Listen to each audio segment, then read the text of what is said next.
Hello friends, as you know I'm Dr. Kapil, faculty for Geography Optional and GS at Understand.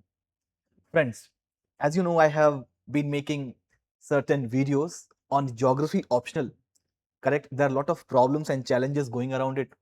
In fact, आपने अगर देखा होगा इसके पहले एक वीडियो मैंने बनाया है जिसमें मैंने बात की है कि Geography Optional का ये जो कोर्स है अंडरस्टैंड पे वो कैसे ही बहुत ही यूनिक कोर्स है जो कि बहुत ही अलग और बहुत ही एग्जाम रिलेवेंट है इन टर्म्स ऑफ यूपीएससी प्रिपरेशन। दोस्तों अगर आपने वो वीडियो नहीं देखी है तो जरूर देखिए।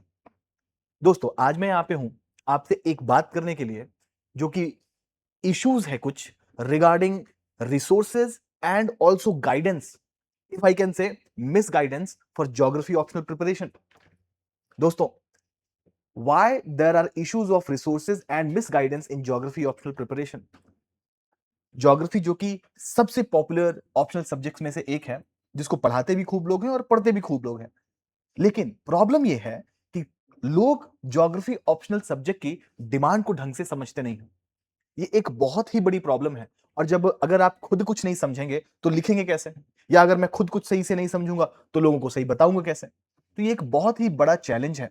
दोस्तों अगर मैं बात करूं ये जो एग्जाम रिलेवेंस है which is lacking in this whole guidance of geography optional, दोस्तों आपको ये बात समझनी होगी कि ज्योग्राफी को समझने के लिए आपको ज्योग्राफी एज अ सब्जेक्ट जो कि बहुत ही इंटरडिसिप्लिनरी है, इसका मतलब समझते हैं आप इंटरडिसिप्लिनरी। देखो दोस्तों जब ज्योग्राफी एज अ सब्जेक्ट का जो जन्म हो रहा था ना, तो फॉर एग्जांपल मैथ्स का जब जन्म हुआ it is to do with numbers, physics physical laws में है, केमिस्ट्री केमिकल रिएक्शंस के लिए है। लेकिन जब ज्योग्राफी एज अ सब्जेक्ट आया ना, ये मल्टीपल सब्जेक्ट से अपने कंटेंट को क्या किया, इसने क्यूरेट करना शुरू किया, वहां से लेना शुरू किया और फिर जाकर के एक सब्जेक्ट बनता है जिसको हम बोलते हैं ज्योग्राफी। इसने जियोलॉजी से भी कुछ लिया, मेट्रियोलॉजी से लिया, डेमोग्राफी से लिया, हिस्ट्री से लिया, सोशियोलॉजी से लिया, पॉलिटिकल साइंस से लिया और बना दिया अपना एक यूनिक सा सब्जेक्ट जिसको बोलते हैं geography. That is why this geography as a subject is very interdisciplinary. अब आप समझे इस बात को, क्योंकि ज्योग्राफी अपने आप में इसका जो क्रक्स, इसका जो सोल है वो बहुत ही इंटरडिसिप्लिनरी है, यानी connecting many subjects in a time. एक ही समय पे ये ढेर सारी चीजों की बात कर रहा होगा। अगर ये मॉनसून की बात कर रहा है तो क्लाइमेटोलॉजी भी है, लेकिन साथ ही साथ ये बताएगा आपको किस तरीके से फिजियोग्राफी जो है हमारे इंडिया की वो मॉनसून को इफेक्ट करता है, जो कि क्या है हमारा जियोमॉर्फोलॉजी का पार्ट है। Don't you think it can also tell you something on oceans, कि ओशंस में कुछ हो रहा है, for example Indian ocean dipole, for example El Nino, वो किस तरीके से हमारे क्लाइमेट से कनेक्टेड है, जो कि किसका हाइड्रोलॉजी का पार्ट है। साथ ही साथ ये बताएगा कि क्या इंपैक्ट होगा हमारे इंडिया की एग्रीकल्चर पे, इंडिया की इकोनॉमी पे, करेक्ट। तो ये सारी चीजें एक साथ जब कनेक्ट होकर के बनती हैं, दिस बिकम्स ज्योग्राफी ऑप्शनल, है ना, बहुत ही यूनिक सब्जेक्ट। साथ ही साथ अगर हम इस बात को नहीं समझते हैं तो ये बहुत बड़ी प्रॉब्लम हो जाती है, क्योंकि हमारे आंसर्स में जो इंटरडिसिप्लिनरी, जो इंटरकनेक्टेडनेस, इंटरलिंकेजेस जो दिखने चाहिए वो दिखते नहीं है, करेक्ट। दोस्तों एक बहुत बड़ी प्रॉब्लम है या मिस गाइडेंस है हमारे ज्योग्राफी ऑप्शनल को लेकर के, वो भी एग्जाम रिलेवेंस के ही पॉइंट ऑफ व्यू में मैं आपसे बात करूंगा। वो प्रॉब्लम होती है दोस्तों क्योंकि ज्योग्राफी ना, जैसे मैंने बताया आपको, इंटरडिसिप्लिनरी है। It has been divided into physical geography and human geography, और उस सब का सारा हमको जो अप्लाइड पार्ट दिखता है वो है इंडियन ज्योग्राफी। तो दोस्तों क्या हो रहा है आजकल कि या तो कुछ लोग फिजिकल ज्योग्राफी पे बहुत ज्यादा फोकस कर रहे हैं या फिर ह्यूमन ज्योग्राफी पे बहुत ज्यादा फोकस कर रहे हैं, क्योंकि यूपीएससी ने कई बार क्या किया है, फिजिकल ज्योग्राफी से कुछ ज्यादा क्वेश्चन पूछे, कभी ह्यूमन ज्योग्राफी से ज्यादा कुछ क्वेश्चन पूछे। तो होता क्या है, while you are discussing something, अगर आपको मैं गाइड कर रहा हूं तो एक साल तो मैं आपको बोलूंगा नहीं नहीं फिजिकल ज्योग्राफी ज्यादा पढ़ाता हूं, दूसरे साल बोलूंगा नहीं नहीं ह्यूमन ज्योग्राफी ज्यादा पढ़ाता हूं। अगर ये फोकस आपको क्लियर नहीं है, अगर आपका फोकस यहां पे नहीं है कि these are two arms of geography और इन दोनों आर्म्स को हमको साथ साथ रखना है, इन दोनों को हमको बराबर कवरेज देना है, इन दोनों को हमको बराबर से लिंक करना है, तब तक आपकी ज्योग्राफी प्रिपरेशन कंप्लीट नहीं होती है। और इसी वजह से ना चाहते हुए भी, आई एम नॉट सेइंग कि लोग जानबूझ के ऐसा करते हैं, लेकिन लोगों को ये क्लैरिटी नहीं होने की वजह से उनसे ये मिसगाइडेंस हो जाता है। They either focus too much on physical geography और too much on human geography. साथ साथ I am not very sure कि ये कैसे करते हैं कि ज्योग्राफी में जो कि चीजें इंटरलिंकेजेस होते हैं सारे, उनको हम छोड़ करके जैसे यूपीएससी ने सिलेबस दिया हुआ है unit wise, 10 units in paper 1, 10 units in paper 2, लोग इस तरीके से अगर पढ़ना या पढ़ाना शुरू करेंगे वो बहुत ही प्रॉब्लमेटिक है। मैं आपको बताऊं कि अगर मैं पॉपुलेशन ज्योग्राफी पढ़ रहा हूं पेपर 1 में, and there is a certain section for population geography of India, अब मुझे बताइए ये कैसे मैं नहीं इसको लिंक करूं, क्यों मैं उसको यूनिट वाइज पढ़ूं? अगर मैं आपको पढ़ा रहा हूं क्लाइमेटोलॉजी और वहां पे मॉनसून है, क्यों नहीं मैं आपको इंडिया का मॉनसून वहां पे समझाऊंगा? क्यों मैं वेट करूंगा, नहीं ठीक है लेट द पेपर 2 स्टार्ट और फिर वहां पे बात करेंगे? अगर मैं आपको सॉइल का classification, soil forming processes, factors affecting soil में पढ़ा रहा हूं आपको बायो ज्योग्राफी में, क्यों नहीं मैं वहां पे आपको ज्योग्राफी, क्यों नहीं मैं आपको वहां पे सॉइल ऑफ इंडिया पढ़ाऊंगा? दोस्तों, जो हमारा सिलेबस है वो बस एक क्लियर कट, हमारे पास एक स्कोप है कि ठीक है ये स्कोप है हमारे ज्योग्राफी ऑप्शनल का, यहां से पूछा जाएगा। लेकिन यूपीएससी ने ये थोड़े बोला कि इसको यूनिट वाइज पढ़ाना भी है।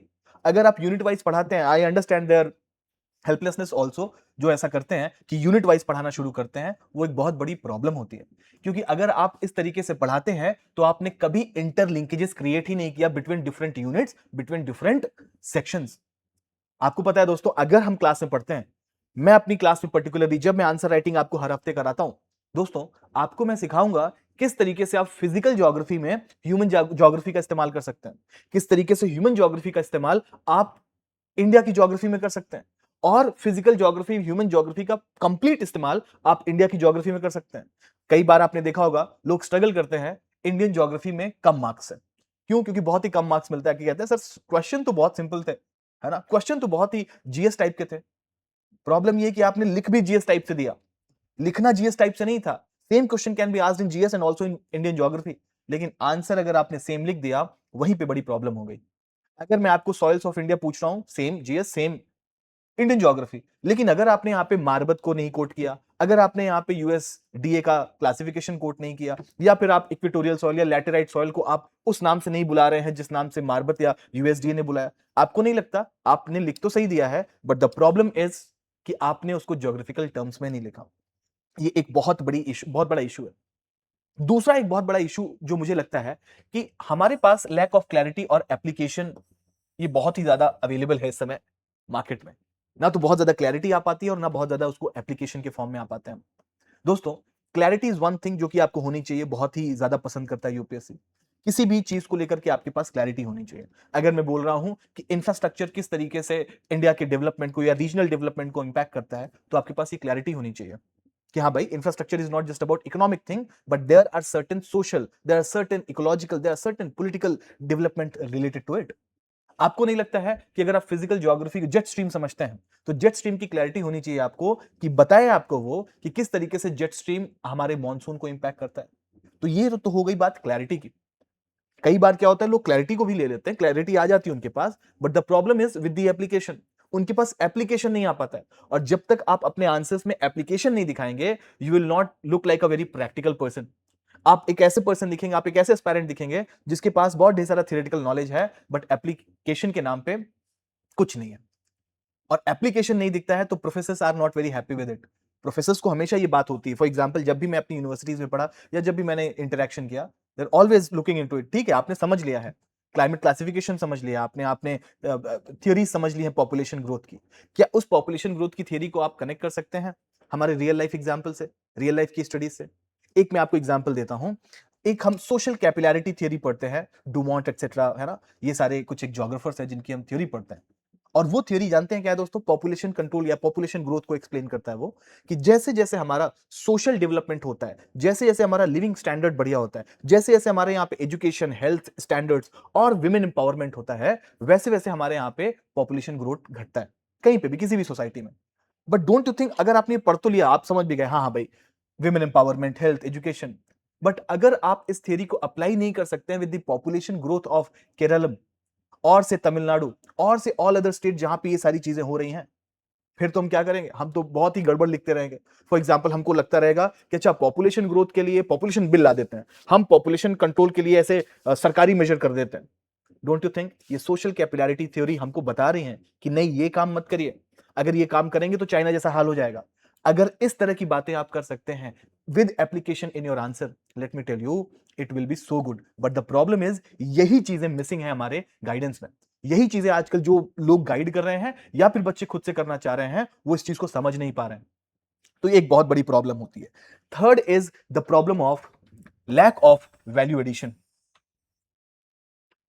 हमारी जो कंटेंट है ना दोस्तों, वो कंटेंट हम एक बार पढ़ लेते हैं ना, तो से I am very sorry to say, कई ढेर सारे ऐसे लोग होते हैं जो कि या टीचर्स हैं जो कि पढ़ाना तो चाहते हैं, उन्होंने एक अपना एक ऐसा पोथी तैयार कर लिया है, एक अपना फॉर्मेट तैयार कर लिया है, उसी फॉर्मेट को बार-बार रिपीट करते रहते हैं। लेट मी टेल यू, अगर ये रिपीटेशन चलता रहा ना, तो एक समय के बाद वो 1 साल, 2 साल काम करता है। लेकिन डोंट यू थिंक अगर टीचर ने अपने आप को अपडेट नहीं किया, सी मेरा ये मानना है, एक टीचर को ना एक अनवरत स्टूडेंट होना चाहिए। वो हमेशा से एक स्टूडेंट था और हमेशा एक स्टूडेंट ही रहना चाहिए। तभी वो नए ट्रेंड को समझ भी पाएगा और तभी वो नए ट्रेंड से अपने आप को अपडेट कर पाएगा। अगर एक टीचर ये काम नहीं करता है, लेट मी टेल यू, बच्चों को अगर गाइडेंस की जरूरत है, तो हमको उनको guidance not only in terms of content देना है, but also in terms of value addition भी देना है। तब जाकर के बच्चा इस बात को समझ पाएगा या उसके लिए एक मटेरियल तैयार हो पाएगा जिसको वो थोड़े से टाइम में ग्रास्प करके बहुत अच्छे मार्क्स के साथ थ्रू आउट हो सकता है। करेक्ट? तो ये एक बहुत बड़ी प्रॉब्लम है वैल्यू एडिशन की। इनफैक्ट लास्ट वीडियो में भी मैंने आपसे बात की थी किस तरीके से हमारे एग्जाम्पल्स अभी बहुत पुराने, डेटा हमारा बहुत ही पिछला है। करेक्ट? ये सारी अगर बातें रह गई हमारे आंसर्स में, लेट मी टेल यू, हमारा मार्क्स बहुत ज्यादा ऊपर नहीं जाएगा, हम बहुत ही एवरेज या बिलो एवरेज जगह पे रह जाएंगे। Next problem is the lack of credible and unique content. हमारा जो कंटेंट है, जैसा कि मैंने अभी आपको बताया, हमारे पास जो कंटेंट आजकल मिल रहा है मार्केट में, मैं अपने कंटेंट की बात आपको पहले भी बता चुका हूं, इट इज क्वाइट यूनिक। कैसे मैंने उसको क्यूरेट किया है with all my knowledge, all my experience in the universities and also for the UPSC examination. लेकिन आज जो मार्केट में कंटेंट है, ये मार्केट में कंटेंट पता नहीं कब से चलता आ रहा है और पता नहीं कब तक चलता रहेगा। ये एक बहुत बड़ा इशू लगता है मुझको, क्योंकि वही सेम कंटेंट बार बार देख करके, डोंट यू थिंक वो एग्जामिनर भी पक गए होंगे? Every year they right the same thing. Don't you think उनको तो बार बार वही सारी चीजें मिल रही हैं? इसीलिए वो कई बार इनोवेशन, इसीलिए कई बार वो क्रिएटिविटी को तवज्जो देते हैं। और जैसे ही आप थोड़े से क्रिएटिव हुए, थोड़े से इनोवेटिव हुए, एग्जामिनर को बहुत पसंद आता है कि ठीक है भाई, सबसे हटके लिखा है कुछ। What if I start teaching you in a very unique manner, कि जिससे आप same content probably in different different manners में आप लिख सकते हैं। करेक्ट? लेकिन आज प्रॉब्लम यही है कि आपको कंटेंट दे दिया जा रहा है और बोला जा रहा है रट्टा मार लो, ये चीज है यही मार लो, एकदम से मेमोराइज कर लो। That is something very problematic, जो चीज से हमको बचना होगा। एक और प्रॉब्लम है, वो प्रॉब्लम है too many resources. Too many resources का मतलब है, आपको मैंने क्लास में पढ़ाया, आपको मैंने कुछ यहाँ पे नोट्स दे दिया, फिर मैंने कुछ दिन बाद पीडीएफ भी भेज दी, फिर मैंने कुछ दिन बाद अपने अपडेटेड पीडीएफ दे दी। अब बच्चा समझ नहीं पाता यार मैं पढ़ूं क्या, जो क्लास में पढ़ाया है उसको पढ़ूं या जो पीडीएफ आई है उसको पढ़ूं, या बच्चा फिर ऐसे कंफ्यूजन में they start inventing new videos on YouTube, new PDF on Telegram, हर जगह जाके वो खोजना शुरू कर देता है। और ये बहुत बड़ी प्रॉब्लम हो जाती है, इतनी बड़ी प्रॉब्लम हो जाती है दोस्तों, कि बच्चा at the end is so confused कि उनको समझ में नहीं आ रहा है कि मैं, मेरा जो कंटेंट है वो ठीक भी है या नहीं।